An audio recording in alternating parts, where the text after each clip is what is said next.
Inicio el programa de opinión más influyente de la radio. Las emisoras Democracia M y XFM presentan la revista de opinión Democracia, con la conducción y dirección de Gonzalo Rosero. Nos maquillaron los datos, se los llevaron todo. Sin amilanarse, sin amilanarse. Este Ecuador amazónico, desde siempre y hasta siempre. ¡Viva la patria! Combatiremos la corrupción, la de ahora y la de ayer, y la que podría venir, la de dentro y la de afuera. La revista de opinión Democracia, los temas realmente relevantes, analizados con la visión crítica del periodismo libre. Da inicio la revista de opinión Democracia, el programa en el que usted cree. Comenzamos. Gonzalo Rosero, credibilidad incuestionable.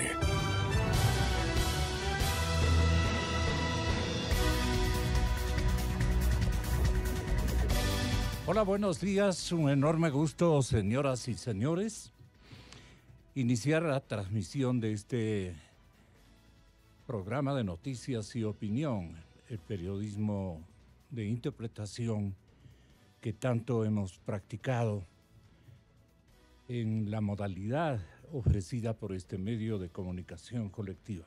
Saludando la presencia de Diego Ordóñez, la presencia de el asambleísta Fabricio Villamar, del movimiento Creo.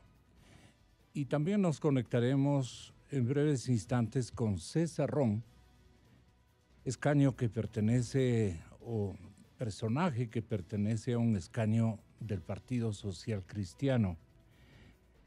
Lo que ocurre es que me recorté este comentario de Washington Herrera, persona inteligente, de gran trascendencia en nuestra capital, el defensor permanente de los derechos de la capitalidad de Quito. Mencionaba ayer lo siguiente, y les pido una opinión, señores invitados. Dice Washington que todo país que se respeta, escuchen bien todos los ecuatorianos y sus correspondientes líderes, incluso los líderes que mantienen o se mantienen en expectativa de superar o envidiar a la capital de la República por su condición de tal. Hay campañas electorales en la ciudad de Guayaquil que aluden que los impuestos que pagan en Guayaquil deben quedar en Guayaquil. Un discurso ortodoxo muy feo de parte de este señor, que le mandan a decir, además de grupos interesados. Entonces, una especie de ofensa a la capital sugieren algunas prácticas y discursos, ojalá sean solamente de campaña. Pero el doctor Washington Herrera dice que todo país que se respeta otorga un trato especial y diferenciado a su capital porque así exige la organización del Estado. En nuestro caso, para merecerlo, el gobierno municipal debe ser altamente prestigiado, competente y reformador por personas impolutas y gobernado y formado por personas impolutas, limpias y sin tacha, como está asambleísta, y sin tacha. Muchas gracias también por la presencia de el señor asambleísta, tenga la bondad, César Ron. La capital es una ciudad lamentablemente envejecida. Vamos a tratar mucho de Quito y vale la pena tomar estas variables o tenerlas en mente. Así no se participe para darle una respuesta o interpretación. La capital es una ciudad envejecida, dice Washington, mal mantenida, abandonada y por cuyas calles destruidas circulan nada más que 500,000 de autos. Es necesario un presupuesto acorde a su importancia tradicional o nacional, más bien dicho, a base de nuevos ingresos y de la liberación del pago de la deuda por el metro. En este caso, quieren también atribuirle a todo el país, que pague el metro todo el país. Siempre miramos con especial, no desatino, pero sí tratando de beneficiar a la localidad a la que pertenecemos. Pero el tema es que el nuevo alcalde y sus ediles necesitarán un programa para implementar por lo menos la mitad de ciudad mediante la creación de nuevos ingresos y de préstamos internacionales a larguísimos plazos. Todos los parques para el disfrute de los habitantes deben ser modernizados y embellecidos y los monumentos, extremadamente cuidados, remozados, si cabe el término. Y todos los barrios quiteños necesitan obras con criterio de crear subcentralidades para disminuir los altos costos que van a venir con el nuevo plan de movilidad de la gente. Necesitamos definir un plan territorial para crecer verticalmente, porque no hay recursos para financiar un crecimiento horizontal que cuesta tanto. No somos ciudad norteamericana, ¿no? Full espacios verdes, bosques en todos los entornos y en todos los territorios urbanos o casi urbanos. Entonces necesitamos una municipalidad homogénea. Y esto quería preguntarle a Washington Herrera, ¿qué sería una municipalidad homogénea con objetivos comunes, con altura de miras, para que la dispersión exagerada no esterilice la acción bajo un fuerte liderazgo del alcalde? La capital es la ciudad con más desempleo abierto. Bueno, el parte mortuorio ya fue escuchado reiteradamente esta víspera y es abundantemente certero, lo cual hace que en ejercicio mental sano comparemos con otras urbes la situación de Quito y lo logrado. La obra y el endeudamiento está dentro de la tierra. Para que haya un estímulo de parte de la población quiteña, será cuando el famoso vehículo que irá por una pequeña parte de la territorialidad capitalina, pero irá al fin dando un salto bastante significativo, está como dentro de la tierra, escondido, y no penetra a los ojos de los quiteños y ecuatorianos que residimos acá, no nos entra lo que hemos cambiado seguramente para beneficio de nuestras generaciones. Pero Quito está atrasado, señor asambleísta. Me gustaría que ustedes, y hablo en plural porque tengo a dos aquí en el estudio de la cadena Democracia, uno que naturalmente rescatará el mérito cosechado por la ciudad de Guayaquil en los últimos años, y el otro afirmará, seguramente Fabricio, y me refiero al otro asambleísta César Ronco, un testigo importante como es el ciudadano Diego Ordóñez, de gran afecto y de gran pertenencia con la ciudad de Quito, simultáneamente. Así es que, Fabricio, ¿qué nos duele? ¿Qué contemplamos? ¿Qué ha sucedido con la capital de la República, no solamente en el periodo del señor Rodas, sino en algunas alcaldías, tal como comenta el respetable Washington Herrera en la mañana de hoy? Me interesa la ciudad de Quito, que la topemos y en comparación, sin ningún género de discordia ni colisión con lo que ha alcanzado por sus propios méritos y la de sus hijos y dirigentes, la ciudad de Guayaquil. ¿Nuestra coteja será o ya hemos quedado? Buenos días, Mauricio. Gonzalo, César, Diego, amigos que tienen la gentileza de escucharnos. Buenos días. Yo tengo la sensación de que lo que le ha pasado a la ciudad de Quito durante todos estos años es una pérdida de la capitalidad, un vaciamiento de lo que esto significa, y esto tiene que ver mucho con cómo se desarrolló la administración de la República durante los últimos 12 años. Creo que hay una estructura tributaria, que por ahí comenzamos esta conversación, una estructura tributaria que no se compadece con con por dónde se generan los recursos y cómo regresan los recursos.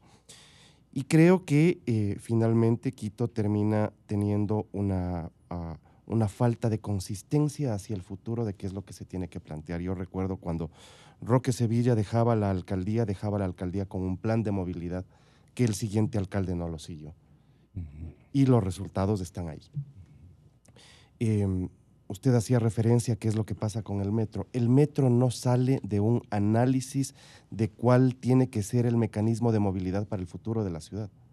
El metro de Quito sale de una oferta de campaña del candidato de Alianza País, sobre el cual después tienen que montarse todos los estudios. Acuérdese que fue así.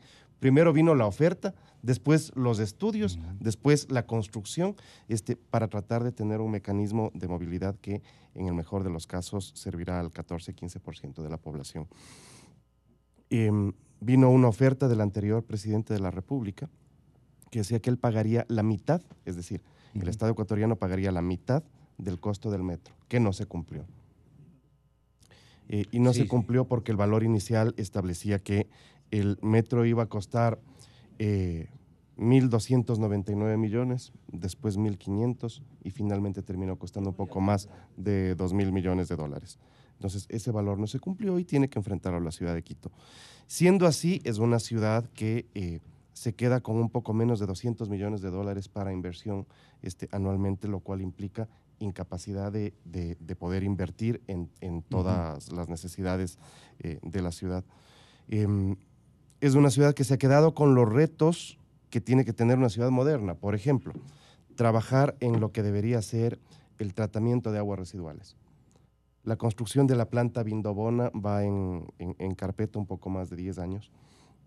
La planta, cuando se la pensó, costaba alrededor de 450 millones. Ahora entiendo que se piensa que eso está por sobre los 900 millones de dólares. Nos hemos acostumbrado a que el Machángara sea un río sucio y entendemos que esto es así y que así es como tiene que ser, y me parece que ese es un error terrible. Tenemos impuestos, por ejemplo, el tal impuesto verde, que en teoría debería ser el corrector ambiental, ¿no es cierto? El mecanismo que le permita mejorar las externalidades que causamos los humanos. Los seres humanos somos contaminantes, Gonzalo. Los seres humanos contaminamos el agua, los seres humanos contaminamos el suelo, los seres humanos contaminamos el aire. Y conceptualmente tendría sentido tener un impuesto ambiental siempre y cuando se utilice para mejorar el ambiente. Este impuesto no mejora el ambiente. Entonces, no podemos entender qué es lo que pasa en Quito sin entender qué es lo que pasó en el país. Y a esto me parece que también hay que ponerle un elemento adicional que supongo que César podrá abonar más desde su lado, que es cuál es la política de dirección de la ciudad. Y si es que se tiene una noción de hacia dónde hay que llevar la ciudad. Y lo mismo que nosotros les estamos pidiendo a los alcaldes es lo que se les tiene que tener a los presidentes de la República, pues hacia dónde se conduce tu ciudad, hacia dónde se conduce tu país. Yo creo que la ciudad ha perdido dirección. Y me parece que ese es uno de los grandes temas sobre los cuales los quiteños deberían congregarse a plantearse qué tipo de ciudad vamos a hacer nosotros. Pues somos una ciudad mediterránea, nosotros no tenemos puerto. Por lo tanto, a nosotros, ¿qué es lo que nos corresponde como ciudad? ¿Vamos a ser una ciudad industrial? ¿Vamos a ser una ciudad turística? ¿Vamos a ser una ciudad eje de desarrollo tecnológico? ¿Qué tipo de ciudad queremos ser? ¿Queremos ser un polo de desarrollo de servicios?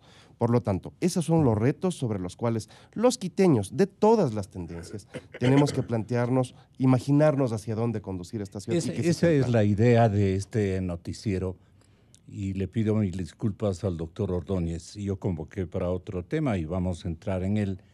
Pero me parece que por ser voceros de una actualidad quiteña, los que hacemos este informativo tenemos la obligación de buscar y propiciar con este género de pláticas puntos de coincidencia entre los planes de desarrollo, las propuestas electorales que la cantidad de candidatos a la alcaldía de Quito y a las concejalías correspondientes para el ayuntamiento están proponiendo con notable coincidencia, y esto hay que estimular porque se produce por una reflexión de orgullo que seguramente y de autoestima muy desarrollada, que ocurre contrariamente en favor de la ciudad de Guayaquil, y hay que decirlo. En mí se ubica una sana envidia y una pena, verdaderamente una pena de que no tengamos electores que se estimulen por las gentes y los cuadros humanos que tenemos en abundancia, que tienen otras visiones, que son de otra manera mucho más creativos, en fin, o preocupados de estudiar las dificultades y limitaciones que ha tenido en estos últimos años la capital de la República. Por eso es que intervine con este punto, que les invito más bien a que tengan la bondad de leer el tema de la capital de Washington Herrera de esta víspera. Pero antes de pasar al tema, un punto de vista de parte de la ciudad de Guayaquil. ¿Por qué el éxito de Guayaquil? Simple y llanamente para recoger una impresión del asambleísta César Ron, que pertenece a la bancada que ha dirigido por largos años esta urbe. Gracias, Gonzalo. Primero, un saludo especial a Diego, a Fabricio y a todos los radioescuchas. Yo nací en Quito también. Así sale. Y por esa razón... Presidente de la FEUCE de sus épocas. Sí. Me eduqué en la capital, tengo grandes amigos en Quito, me encanta Quito. Quito tiene algo que no tiene ninguna ciudad del mundo. Es patrimonio histórico de la humanidad. El centro de Quito es precioso. Y entonces sobre esos ejes es que debería manejarse una ciudad como Quito, una ciudad ancestral. Quizás el eje debe ser el turismo. De hecho, mucho turismo viene a la capital de los ecuatorianos. El eje productivo. Claro, el eje productivo, porque el otro eje es el gobierno. Aquí está el Estado central, aquí está el gobierno. Entonces, sobre esos ejes tenemos que manejar el futuro de la ciudad, capital de los ecuatorianos. ¿Qué ha pasado en estos últimos 30 años? Porque yo tengo que hacer referencia a cómo recibió León Febres Cordero Guayaquil. Guayaquil estaba destruida, Guayaquil ni siquiera tenía una administración. Febres Cordero cierra el municipio de Guayaquil cuando es elegido alcalde durante 60 días, si no me equivoco. Pone en orden las cosas, pone los sistemas de computación, pide ayuda, escúcheme bien lo que le voy a decir, pide ayuda y asesoría al entonces alcalde de Quito, Rodrigo Paz Delgado. Y él va presto.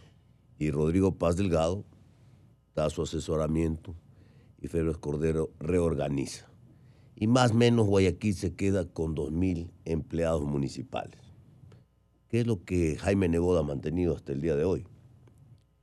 Y lo interesante de todo esto es que apenas el 15% de los ingresos que tiene el municipio de Guayaquil van a gastos administrativos y el 85% va a la obra pública. Cuando escucho que le quedaría a Quito solamente $200 millones para obra pública a Fabricio Villamar, a mí se me ponen los pelos de punta. Porque Guayaquil tiene un presupuesto que pasa de los $700 millones de este año. donde el 85% va para obra pública. ¿Qué significa eso? Que a Guayaquil le triplica en dinero a la capital de los ecuatorianos para hacer obra pública. Y de ahí viene la transformación de Guayaquil, porque la modernidad, las obras que están por venir, que se están construyendo, ¿no? La aerorruta que va a transportar a miles de ecuatorianos desde Durán hasta Guayaquil y viceversa, eso es modernidad. Esa es una nueva alternativa de transporte público para aliviar las calles. No obstante, los 3 puentes que tienen, los puentes que uno para regalar. Los viaductos, los puentes que se siguen construyendo, porque se tienen que seguir construyendo puentes para aliviar el tráfico. Guayaquil está rodeado por agua. Quito, en cambio, es una ciudad muy larga, muy extensa, que también complica su tránsito. Y si se tomó la buena o la mala decisión de construir el metro de Quito, bueno, ya está construido, ya es una realidad. Entonces, sobre ese eje hay que montarse y ver cómo se mejora para llegar a sitios más extensos de la capital. Por ejemplo, cómo se llega a Carapungo, cómo se llega al sur de Quito, que ya son grandes ciudades y concentrados poblacionales que hay en la capital de la República. Y a estos conglomerados hay que servirles, hay que llegar con la obra, no solo es el transporte, hay que llegar con la obra pública. En Guayaquil, hoy por hoy, podemos decir con orgullo que casi el 100% tiene agua potable y alcantarillado, ¿no? Cuando antes ni siquiera tenían caminos decentes para llegar a sus casas. Entonces, ese ha sido el compromiso, ese ha sido el cambio, esa ha sido la visión de haber tomado una ciudad en ruinas, de haberla levantado, de haberla reconstruido y de haberla modernizado. Hoy Guayaquil es una ciudad bonita, una ciudad moderna, una ciudad con puentes, con pasos elevados, con viaductos, una ciudad que invita a propios y extraños a venir a visitarla y llevarse esa sensación de un cambio, de modernidad, de progreso, que es lo que tenemos que transmitir para que la gente regrese. La gente regresa porque se siente a gusto, porque está bonito, porque progresa, porque se ve el progreso. Y eso es lo que se ve en Guayaquil. Gran reto para los alcaldes, gran reto para los candidatos, para los alcaldes. El próximo alcalde de Quito tiene que trabajar intensamente. Tiene que ver cómo mejorar no solo las recaudaciones, sino cómo mejorar para que le quede más dinero para invertir a la capital de los ecuatorianos.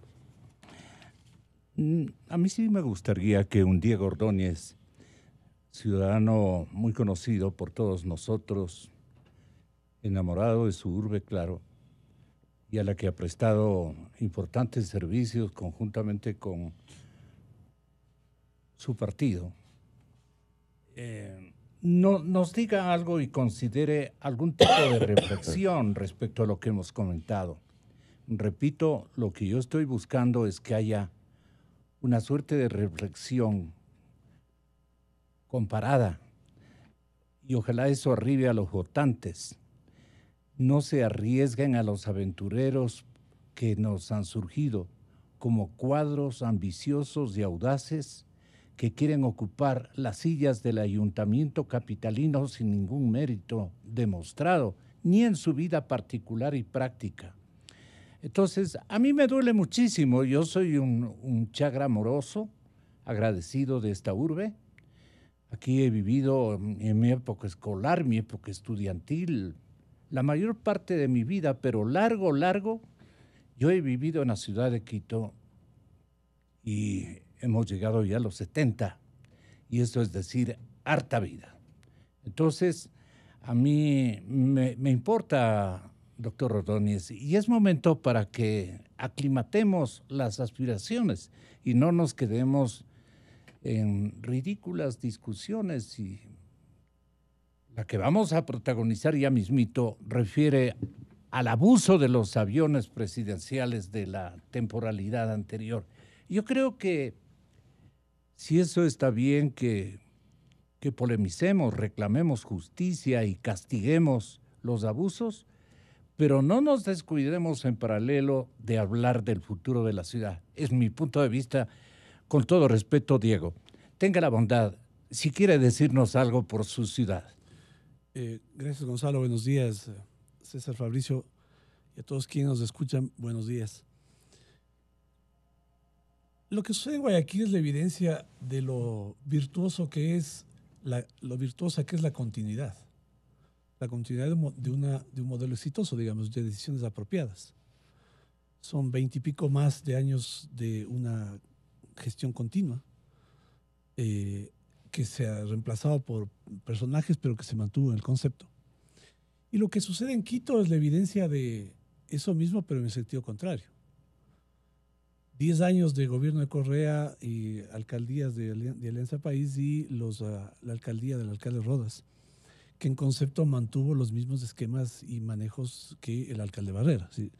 Rodas es en realidad, para efectos de análisis, lo mismo que Alianza País en la gestión municipal.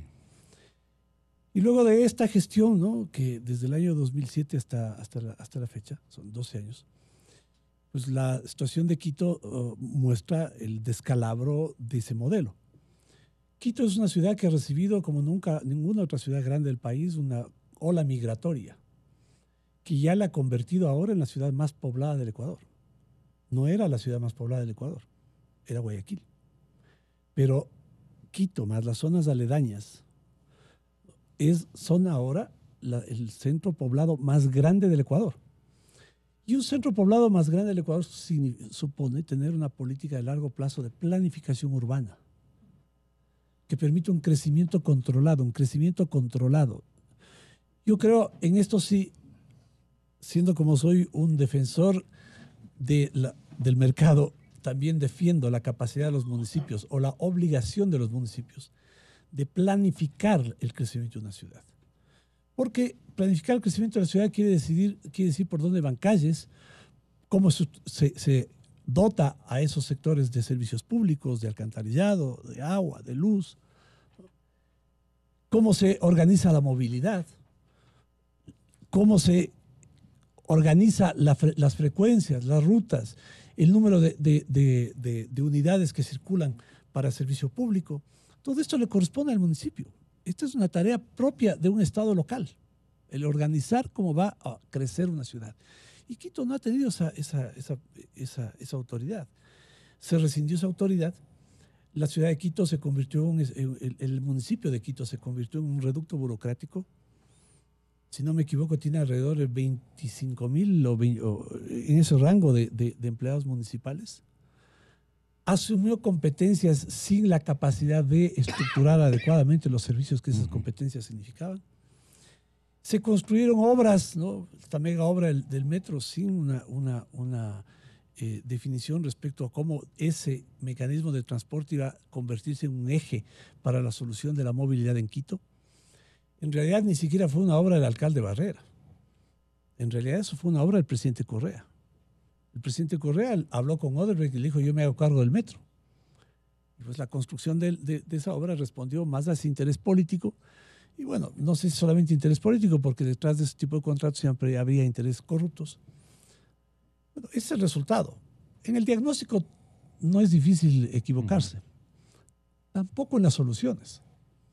En lo que sí corremos el riesgo de equivocarnos, y coincido con usted en lo que decía hace un momento Gonzalo, en lo que corremos el riesgo de equivocarnos es en pensar que cualquier persona puede llevar a cabo las soluciones, ¿no?, frente a estos problemas que se plantean. Porque, insisto, correcto, el diagnóstico no es complicado, las respuestas a ese diagnóstico tampoco son difíciles, y muchísimos candidatos que pasan por los micrófonos recitan lo mismo, recitan lo que les han dicho que lean.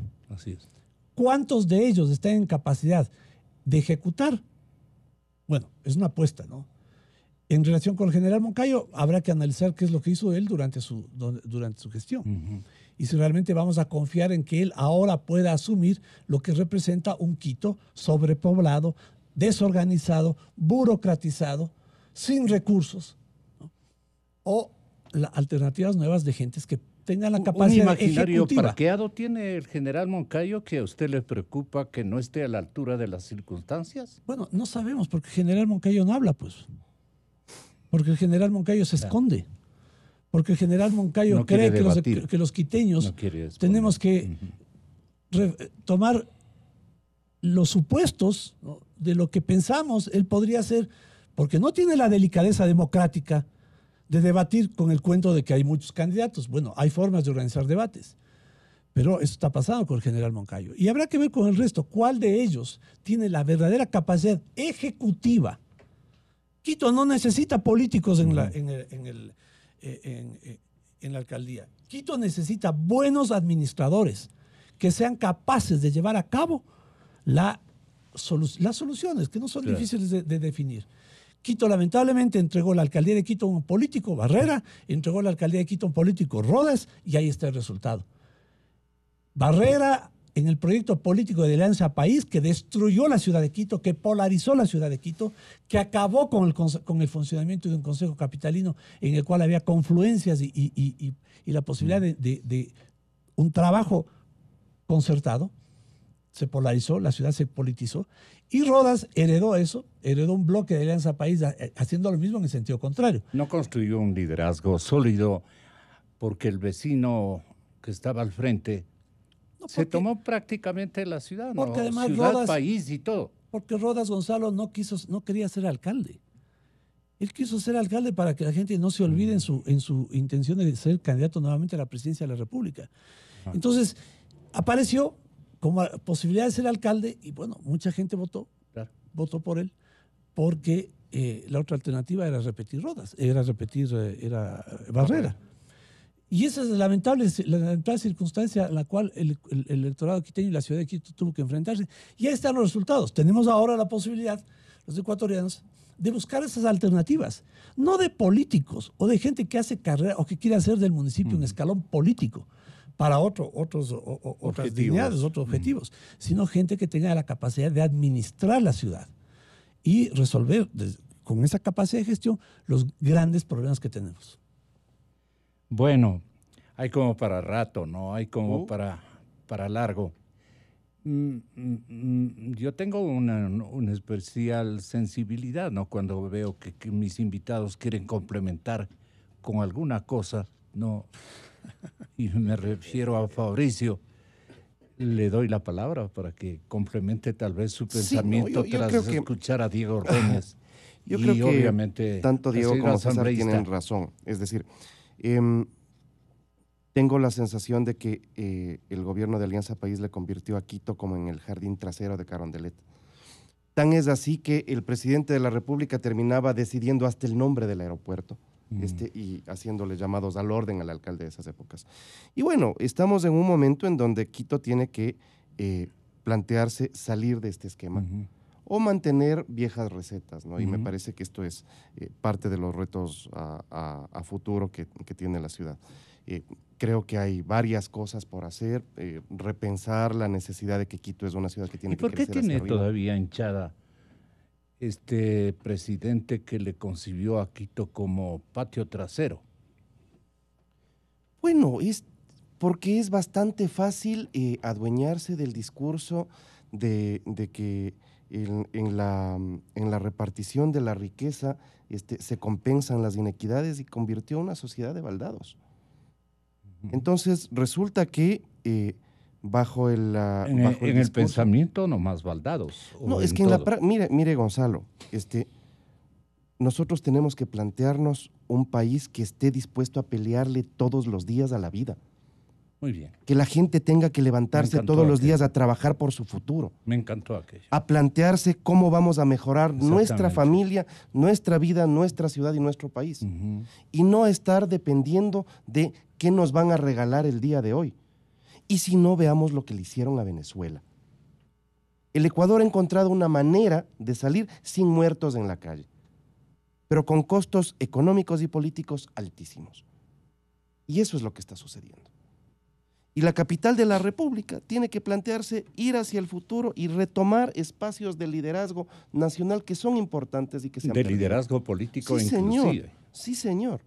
Porque eso es la capitalidad. César hacía referencia a lo que la capitalidad implica ser sede administrativa, ser sede diplomática. ¿Sabe qué nos hicieron en el anterior gobierno? Se llevaban los ministerios de la capital de la República, que es sede administrativa, pues. Entonces, esas son afectaciones a la capitalidad. Vean, esta es una ciudad que o se la entiende o no se la va a poder administrar. Tan grave es el problema que usted decía, para la próxima administración habrá que conseguir recursos. ¿De dónde? Si el costo más grave del desempleo lo está enfrentando la capital de la República. La desafectación, es decir, la salida de personal administrativo de un estado hinchado que no debió crecerse así, ¿a dónde le va a afectar más? A la ciudad de Quito, pues. Usted va a tener un problema porque el burócrata común se compró un departamento, se compró una casa, ahora se queda sin trabajo, no va a poder pagar. Entonces vamos a entrar en un problema económico serio de la ciudad. El próximo alcalde no solamente tiene que batirse con pocos recursos porque hay que pagar la deuda. Esta es una ciudad que honra las deudas. Esta ciudad tiene que pagar las deudas que ha contratado. Eso somos. Finalmente somos gente decente que honra las deudas. Entonces resulta que vamos a tener mucho de nuestro presupuesto comprometido en pagar el metro. Ya está. Sí, señor. Y por lo tanto, ¿quiere usted sacarle más plata a los quiteños? ¿De dónde? Si adicionalmente tiene un alto índice de desempleo. ¿Y allí el sector privado? Mire, es que ese es el punto. Hacia allá tenemos que ir. Creo que tenemos que comprometer, por ejemplo, a la empresa privada para llegar a grandes acuerdos sobre educación.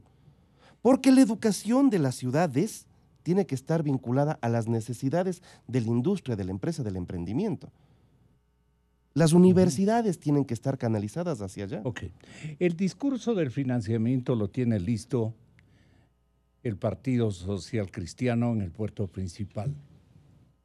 Ellos tienen para decirnos y enseñarnos, adiestrarnos incluso, de dónde se puede conseguir dinero productivo, que es lo que necesita la capital, no dinero que vaya a la caja municipal nomás, sino un dinero productivo puesto en beneficio del desarrollo de la urbe guayaquileña. Lo propio creo que es el desafío quiteño. Aquí tenemos gente especializada en enviar plata al exterior, grupos económicos que más creen que es mejor tener en el exterior y con las características que a todos no queremos invertir lo que ganamos, a Dios gracias, desde lo poco a lo grande. No vamos a compararnos a un ejercicios de macroemprendimientos con microemprendimientos que pueden evidentemente haber funcionado en ambas ciudades. Pero el objetivo ha sido la estrategia que ha colmado de virtudes a la urbe guayaquileña y a nosotros nos ha relegado. Hay que pensarlo. Pero ahora el tema es que se usó y se abusó de los aviones presidenciales. Y aquí con importantes redactoras del magazine guayaquileño o nacional, la revista Vistazo, denunciamos en este medio de comunicación, le dimos fuerza a una crónica de investigación muy pulida, muy investigada de la revista Vistazo, y fue María Belén Arroyo la que nos trajo un resultado de verificaciones y un resultado de indagaciones que se habían realizado con el tema del uso y abuso de los aviones presidenciales. La Contraloría leyó un borrador de excesos e irregularidades, pero nosotros comenzamos en la denuncia, doctor Diego Ordóñez, comenzamos en la denuncia, no recuerdo el año, pero ya es algún tiempito, cuando entrevistamos al periodista Emilio Palacio. Usted recordará, lo entrevistamos por variadas oportunidades. Y Emilio Palacio, gracias a Dios, yo mantengo un archivo rico en elementos que nos puedan permitir recordar episodios importantísimos de la vida nacional en bueno y en malo. Emilio decía que la Contraloría debería interesarse y configurar un informe estableciendo indicios de responsabilidad penal por el uso de aviones presidenciales que tenían y practicaron una serie de viajes que a nosotros nos comentaba por esas fechas en los siguientes términos. La Contraloría efectivamente ha hecho un análisis de 261 vuelos a un costo de 13,5 millones, como usted perfectamente señaló. Para mí, uno de los vuelos clave que usted creo que lo mencionó es el que se hizo del 21 al 28 de enero del 2017 a Dubái. Dubái es el paraíso de cualquier persona que quiera ocultar fortunas. Y ese avión viajó sin carga y sin pasajeros, o al menos no informaron ni carga ni de pasajeros. Era el Embraer, el FAE 51.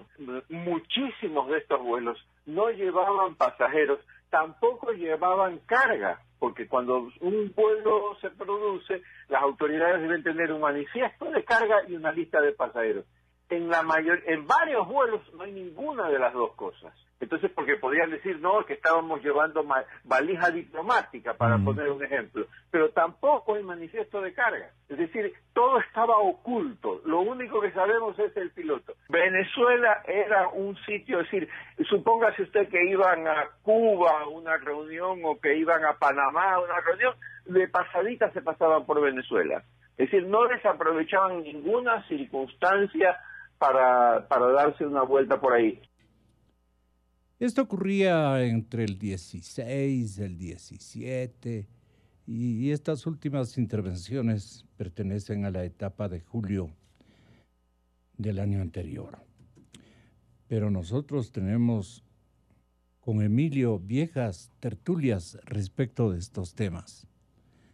Y él se metió con un amigo, esto off the record, y que me perdone Emilio, con un amigo que él tenía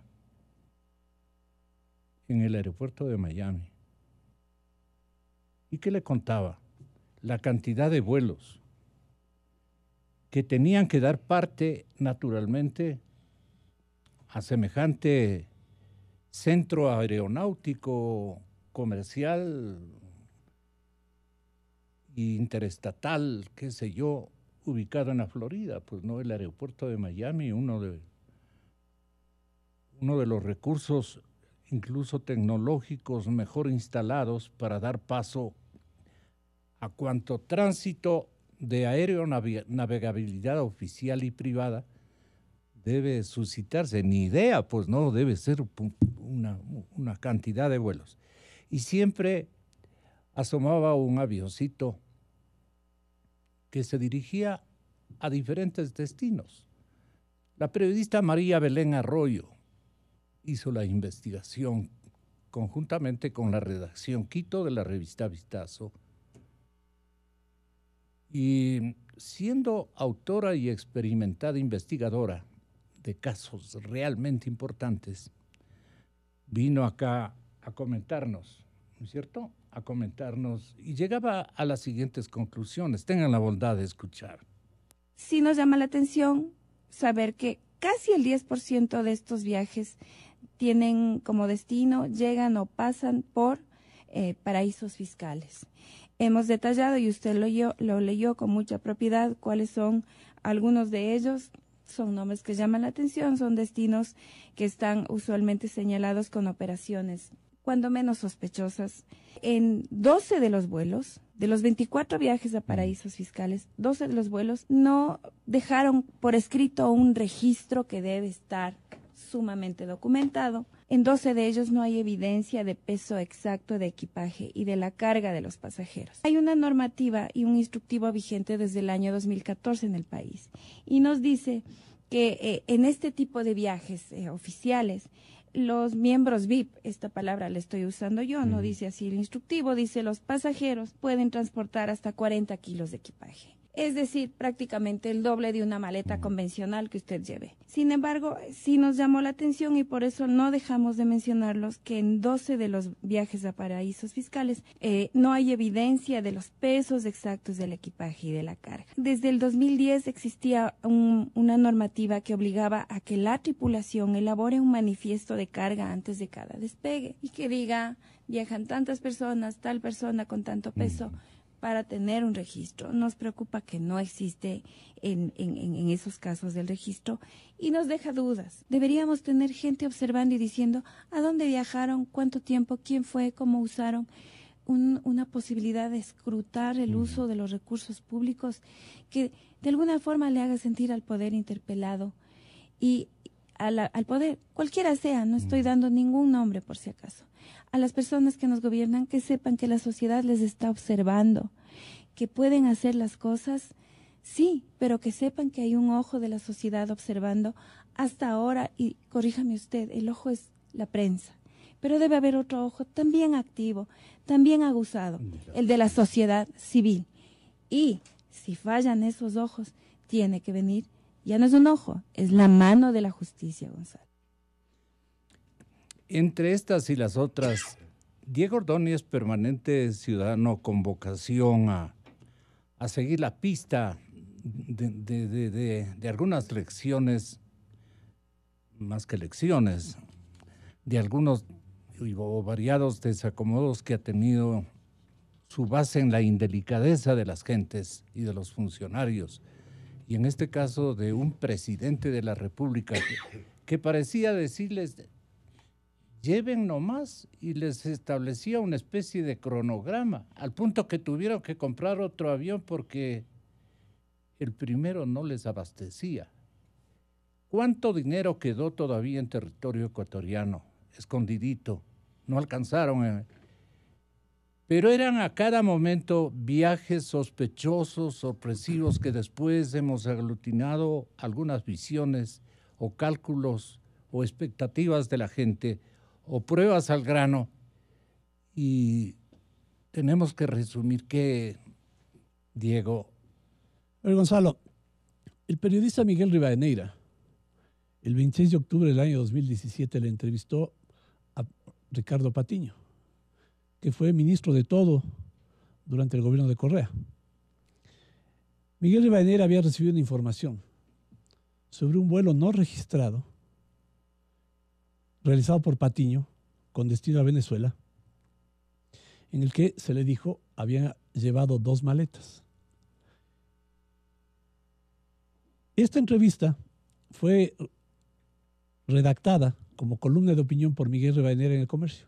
Yo quisiera, si me permite, leerle.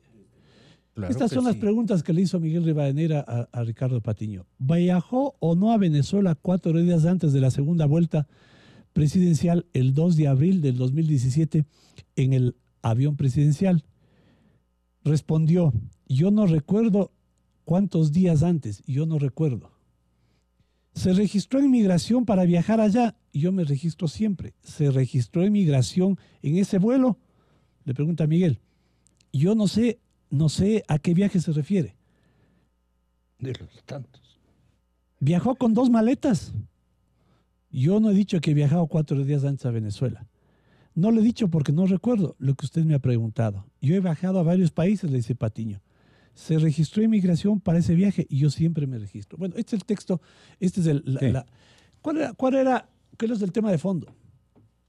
El tema de fondo es que era un secreto a voces, pues, ¿no? Que los aviones presidenciales fueron convertidos en taxis de la corrupción. Eso está bien puesto. Estos taxis de la corrupción fueron conducidos por alguien, pues alguien piloteaba esos aviones. Esos aviones estaban bajo control de algún funcionario, de alguna autoridad de Fuerzas Armadas.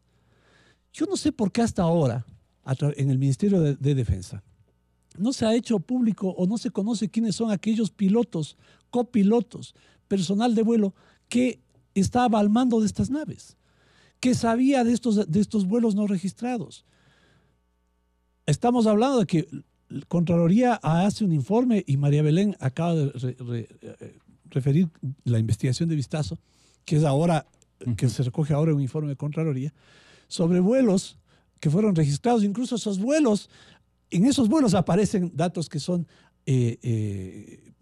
extremadamente preocupantes, ¿no? Que no se registre el peso de las maletas, que hayan vuelos sin pasajeros, vuelos solamente con pilotos. Bueno, todo esto me parece a mí que tiene que ser rápidamente expuesto por el gobierno, por el Ministerio de Defensa, un pedido especial al general Osvaldo Jarrín, que se interesen en hacer evidente, hacer público, transparentar todo esto, porque que se estaban llevando, esta es mi opinión, que se estaban llevando la plata en los aviones, en los taxis de la corrupción.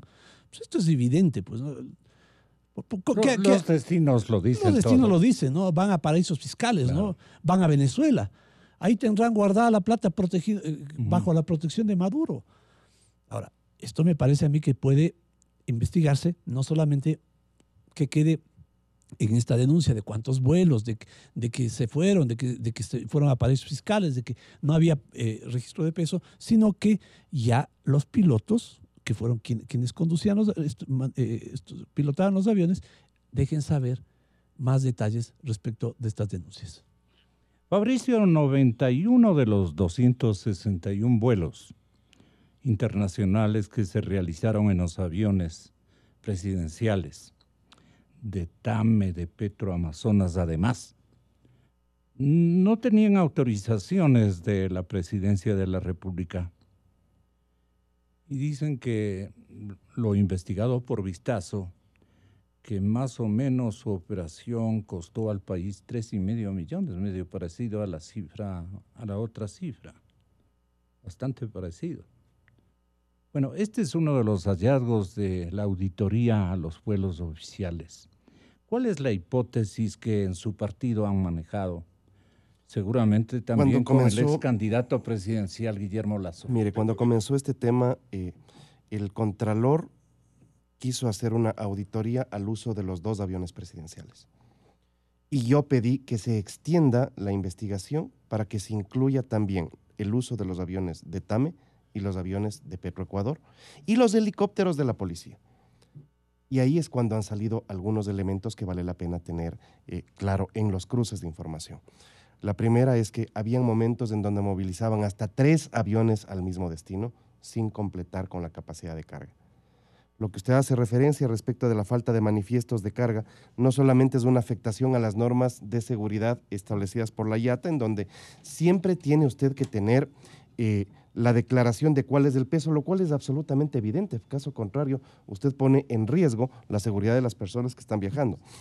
Lo que se desprende de estos, no solamente del caso que usted hace referencia y que Diego comentaba hace un momento, sino también hay el caso de vuelos que no tenían pasajeros. Y es parte de las cosas que se está investigando. Y entiendo que se ha convocado ya a los pilotos para que digan exactamente a quién transportaron, qué transportaron y a dónde. Hay un intento de lavado de manos, Gonzalo, también, porque los pilotos están diciendo no era mi facultad preguntar quién va, no era mi obligación preguntar qué llevan. No, no es así. El piloto tiene que estar al mando de la nave y controla absolutamente todos estos elementos. Porque esto es un tema importante. Vea, Gonzalo, es evidente que un país necesita tener estos elementos de conexión, es decir, no se puede satanizar tener aviones presidenciales. Lo que sí es grave es que se utilicen los aviones presidenciales como si es que fueran propios o como los califica Diego Ordóñez como los taxis de la corrupción, ¿no? Y me parece que ahí se requiere absoluta transparencia para los ecuatorianos, porque los costos de operación de estas aeronaves terminan siendo muy altos.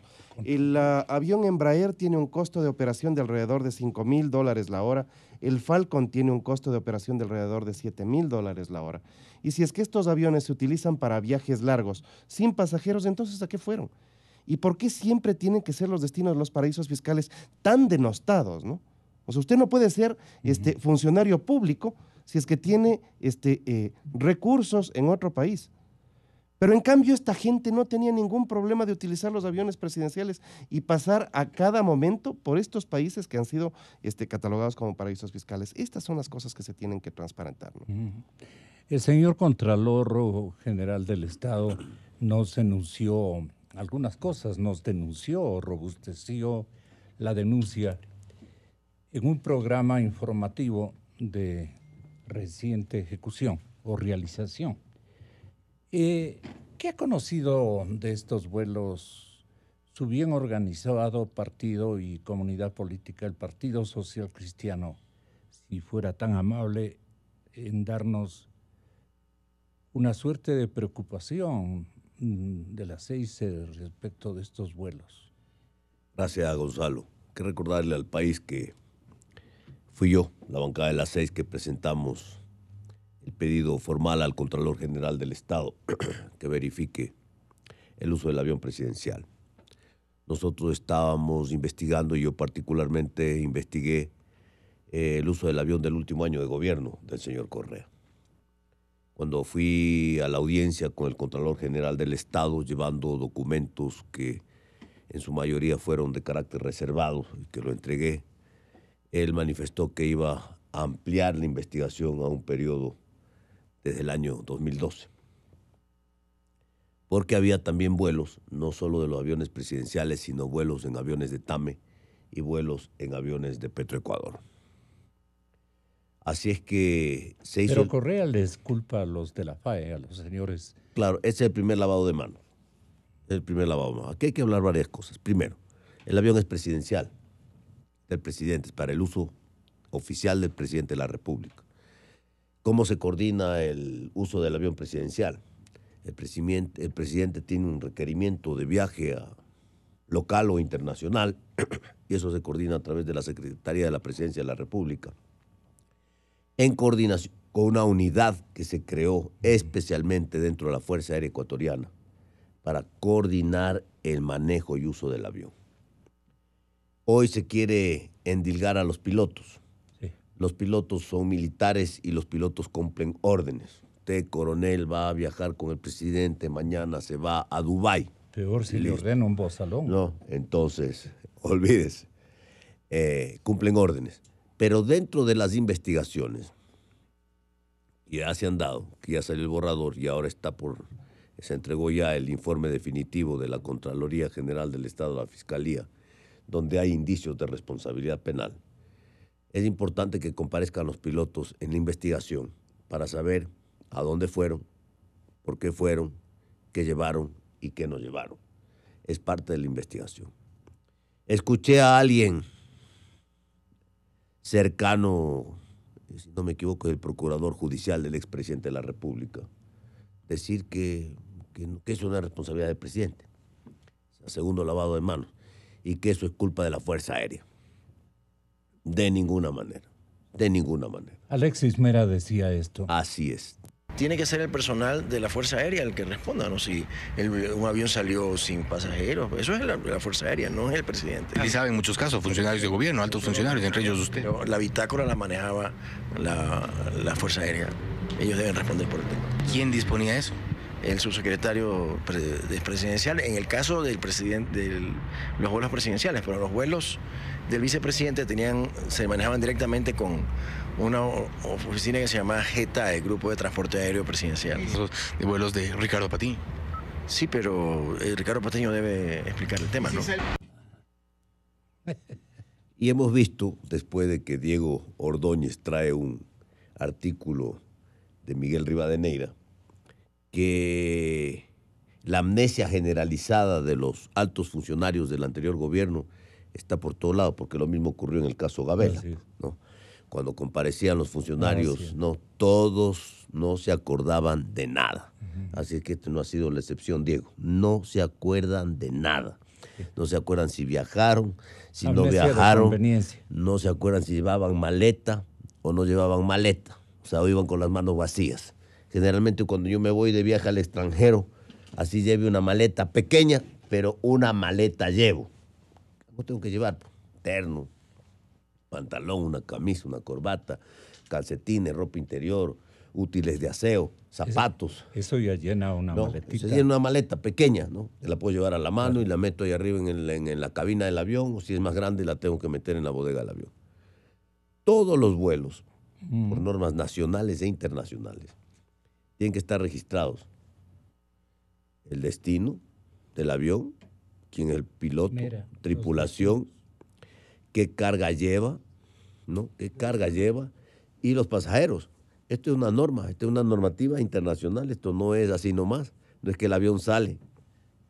Hasta esas avionetitas pequeñas que vuelan localmente, que van al oriente o que van de Guayaquil a Salinas o a Machala o de Quito a Esmeraldas o a donde sea o a La Tacunga, tienen que hacer pues un registro, tienen que hacer un plan de vuelo, tiene que registrar en la autoridad de la aviación civil.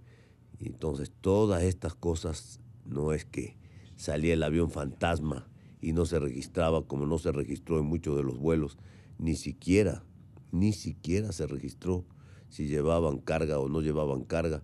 Y bueno, ya sabemos que hay muchos vuelos que fueron sin pasajeros. El tema es grave, el tema es delicado. ¿Qué adicionalmente debería hacer el señor Contralor? El Contralor ha hecho lo que debió haber hecho. Correcto. Ahora corresponde a la Fiscalía. Es de la Fiscalía. La Fiscalía está despedida y... No importa. Claro, como no tiene ninguna posibilidad, me parece está muy distante de la puntera en el ejercicio de selección o de concurso. La señora fiscal no creo que llegue a topar este tema. ¿A quién correspondería empeñarse en definir por lo menos una cronología creíble y seguramente los destinos que debieron por esta administración del presidente Moreno y los organismos de controles del Estado, que sí los hay, la misma inteligencia militar, la misma inteligencia, porque están ahí muchos de los miembros de las Fuerzas Armadas ecuatorianas cumpliendo órdenes. No son tampoco robots. Pues. Alguna confianza o confiabilidad tenían estos que conducían estas maletitas en estos altos oficiales que les escogían para que ellos sean los encargados de pilotear estas aeronaves que iban con maletas de dinero a sectores, a ámbitos que aquí dio a conocer con lujo de detalles la investigadora periodística María Belén Arroyo. Todos son paraísos fiscales.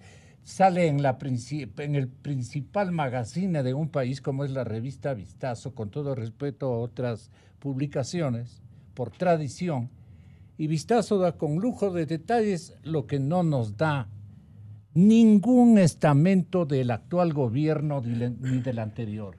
¿Ahí qué puede suponer Diego Ordóñez? Mire, Gonzalo, lo que hay que separar es o identificar con precisión lo que puede ser calificado como una falta como un abuso, ¿no? Como una falta de delicadeza. Es una falta de delicadeza, por ejemplo, un abuso que durante este gobierno la señora Espinosa usó el avión presidencial para su campaña para recoger votos para ser electa presidenta de la Asamblea de Naciones Unidas. Eso me parecía una falta de delicadeza y una falta de respeto, digamos, con la anuencia del presidente de la República, porque el avión está bajo responsabilidad de la presidencia de la República. Lo segundo, claro, esta recua de vivos, ¿no? Dirán que los pilotos son los responsables, ¿no? Dirán, ahí están los que manejaban los aviones, ellos que responden. Los acaba usted de escuchar. Claro, eso es lo que mira, a esta recua de vivos son los que me refiero, ¿no? Pero lo fundamental de esto, Gonzalo, es que esta información, más allá que sirve para establecer cómo es que recursos estatales, bienes estatales, fueron usados, como en el caso de los aviones, como decía hace un momento, como taxis de la corrupción, debe servir para seguir la pista de la ruta del dinero. ¿Cuál debe ser el principal interés de estas investigaciones? Recuperar lo que se han robado, pues, y identificar o asociar a quienes se llevaron esa plata para que estos ladrones terminen con sus huesos en la cárcel. Eso es lo que hay que hacer. Entonces, siguiendo este concepto de la ruta del dinero, ¿no?, que es lo fundamental, los destinos nos dicen a dónde fueron a dejar esos valores, ¿no? No sabemos solamente es dinero, puede ser otro tipo de bien de alto valor, ¿no? Metales preciosos, en fin, cualquier forma. Entonces, si sabemos que los viajes que terminaban estas rutas en paraísos fiscales, bueno, esto tiene que servir a la Fiscalía ¿no? Para pedir asistencia penal internacional, para pedir a empresas internacionales que tienen experticia en seguir estas rutas, estos rastros, estos indicios, para llegar a establecer en dónde específicamente está depositado este dinero que presumimos, yo diría con buenos antecedentes, fue llevado en los aviones, en estos viajes extraños, ocultos, ¿no? Muchos de ellos sin registro, de los aviones presidenciales. Y como César dice hace un momento, no solamente los aviones presidenciales, también se usaba aviones de Petroecuador, también aviones de aerolínea comercial. Y de la FAE también. Claro. Entonces, insisto, esto sirve para dar un paso más en establecer, en el camino de establecer la ruta de dónde está el dinero de la corrupción. En el informe de vistazo se agrega la llegada del Falcon. Y como uno de mis invitados, el asambleísta Ron, pertenece a un hogar en donde su señor padre obviamente irradió esta afición, o por lo menos el conocimiento a la aeronavegación, por haber sido comandante de FAE y por las circunstancias que no conviene en este momento recordar. No porque haya tenido ningún tipo de responsabilidad, él es comandante, su señor padre, sino por motivos de ternura familiar, no quiero llegar a ese elemento, pero un estudio de la Fuerza Aérea determinó que se debía adquirir un avión, pero el estudio fue de la FAE. Palanqueado sería por el presidente de la República, eso no conocemos. Entonces se enamora Correa del famoso avión francés Falcon 7X, fabricado por Dassault, me corrige, la fábrica de los Mirage, de los supersónicos. Prácticamente este Falcon 7X era un avión para la guerra, un avión preparado para vuelos emergentes, delicados, estratégicos. Así dice aquí, de hecho, el 7X opera con un sistema digital de control de vuelo que fue inicialmente desarrollado para los aviones de guerra. El ambicioso proyecto implicó no solo los casi 49 millones ha costado este avión. Imagínense, señores oyentes, 50 millones se gastaron para llevar la plata, porque en el otro ya no alcanzaban el turno de demandantes de traslado. Y a veces iban por pocas horas acá al Caribe y llevaban unos maletones. Y se requería capacitar a tripulantes, un pool de repuestos de factura. Así dicen que llegó esto a una compra de $60 millones, con todos estos adherentes que usted conoce por conversas familiares. Desde niño usted debe haber escuchado. El Falcon 7X fue adquirido en Francia por el gobierno de Nicolas Sarkozy. A los parisinos les pareció tan espectacular la aeronave que la bautizaron como Carla One, en alusión a una de sus asiduas pasajeras, la ex primera dama Carla Bruni. Le recordamos a ella. La hora de vuelo de este avión estaba calculado en $4,800 cada hora. Algunos de los que recuerdan esos vuelos palanqueados al presidente de la República deben hacer un cálculo, decir, a ver, entonces yo Yo me gasté en avión nomás. Qué sé yo, pues imagínese Europa, al Asia. Si eran unos destinos bien lejanos donde está la señora ahora también que hizo iguales responsabilidades, cumplió en lejanas tierras la señora embajadora, que todos recordamos y que fue ministra. Por esas tierras también iban llevando maletas. ¿Qué podemos, si doy más datos y más datos de otros personajes del gobierno anterior? Y habiendo esto que ha descubierto, esto es lo que me duele a mí, ha descubierto la revista, o sea, la prensa, ¿por qué no pudieron, y de hecho deben conocer, pues al interior del gobierno del presidente Moreno y el señor presidente, nunca ha referido estos temas? Bueno, el control, la auditoría del manejo de la cosa pública le corresponde a la Contraloría General del Estado. La Contraloría tiene ya el informe, la Fiscalía tiene ya el informe, y por lo tanto corresponde, no importa que la fiscal subrogante continúe o no continúe, eso no lo sabemos, pero ella tiene que seguir haciendo su trabajo hasta el último día que esté frente a la Fiscalía General del Estado. Pero el exhorto al señor presidente, si es conveniente ahora que ya...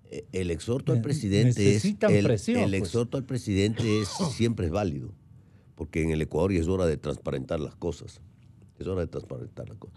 Aquí hay dos temas fundamentales en la auditoría, en el examen de Contraloría. El buen uso del bien público.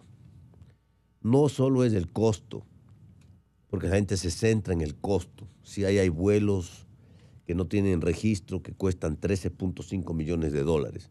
Sobre esos valores le tienen que glosar directamente al responsable, que es el expresidente de la República del Ecuador. Sino también el buen uso. Se manejó adecuadamente el avión presidencial. Fue usado correctamente, fue usado para el presidente de la República. Para misiones que tengan que ver... Misiones oficiales o necesidades del país, ¿no es cierto? País, claro. O fue usado como taxi, como ya está perfectamente ¿Qué le dio ese nombre? Develado. Yo dije, el avión funcionaba como taxi. Así le di el nombre. Taxi así de corrupción, ¿no? Taxi de corrupción lo ha bautizado ahora Diego. Yo cuando hice la denuncia, le dije taxi. El avión funcionaba como taxi, ¿no? Y resulta pues que claro, si usted se va 10 horas de vuelo a Europa en ese avión, a $5,000, ese vuelo cuesta $50,000. Y 10 horas para regresar, porque hay que regresar. Pues si usted se va de aquí a París, no hay como regresar, no se quede en París. No, regrese en el avioncito, son 10 horas más. Entonces, ir y venir de París o ir y venir de Madrid significa que eso son 20 horas de vuelo, son $100,000. El costo de la hora de vuelo del avión. Agréguele a eso, pues, otros servicios, el catering, otros servicios como el internet. Fíjese usted que el internet para el avión presidencial, el Falcon, cuesta como $15,000 la hora. Y el avión salía con internet desde Quito.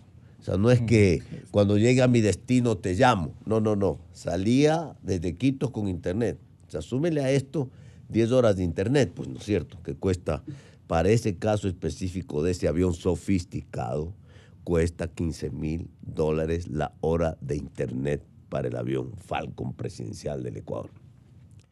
Creo, habrá que ver el informe, que se puede haber quedado corto en algunas estimaciones en la Contraloría General del Estado. Pero aquí lo importante es que la justicia, que en el Ecuador está en deuda con el país, empiece a actuar. Ya hay informes, ya hay indicios de responsabilidad penal en muchísimos casos la que gente tiene clama, y no pide, avanza. Exige, ¿dónde está la plata? Y hay que recuperar el dinero. Y le voy a dar una pista a la señora fiscal. Váyase, señora fiscal, a Qatar. Haga un viajecito a Qatar. Vaya, dése una vuelta en Qatar que va a encontrar muchas además sorpresas. No conoce usted Qatar. No, vaya a Qatar, hay que seguir la ruta del dinero.